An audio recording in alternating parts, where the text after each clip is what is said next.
Hi, it's time for Street Talk, your voice and your views on the issues in the news. The state of emergency in Pakistan has a lot of you wondering how things might develop in that country as President Musharraf suspended the constitution, arrested Supreme Court justices and shut down TV stations.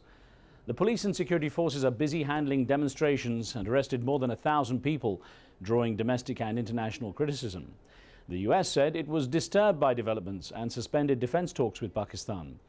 President Musharraf has resisted calls from America to step down as the army chief, saying he is acting in the best interests of his nation. Partho in Kolkata in India isn't surprised by what's going on in his neighboring country. It's nothing new really. I forget how many times this has happened in Pakistan. Democracy has never taken root there. Also writing from India, Captain Johan in Bangalore questions the motives driving the besieged Pakistani general.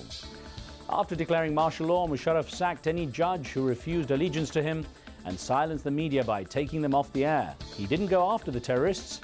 He went after those who he perceived as a threat to his hold on power. Kenneth in the US believes Pakistan's leader needs to stay true to democratic principles, irrespective of his concerns.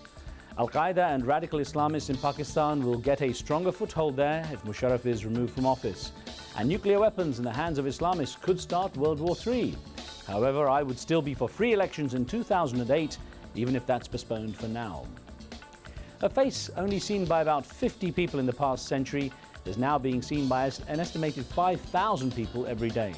The mummy of the boy pharaoh Tutankhamun was finally put on display in Egypt this week, allowing visitors to see the face of a ruler who died more than 3,000 years ago.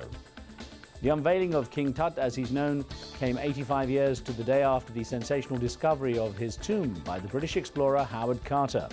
The pharaoh's body was carefully removed from its famous golden sarcophagus in his small underground tomb and then placed in a climate-controlled plexiglass case in the Valley of the Kings in Luxor. How do you pick a camel that's good-looking? That's the challenge for judges in Saudi Arabia at the annual camel beauty pageant. The stately ship of the desert symbolizes the traditional nomadic lifestyle of Bedouin Arabs.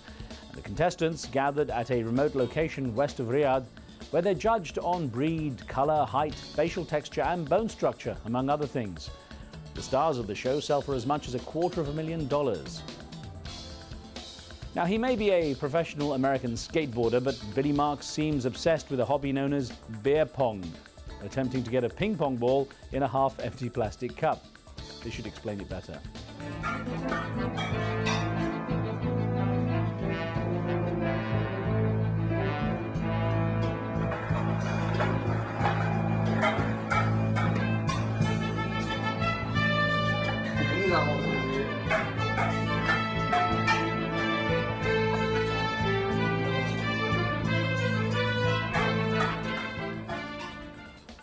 He's good, but seems to have way too much time on his hands. That's it until next time. Do keep sending in your questions and comments and point us to anything interesting or amusing for Street Talk.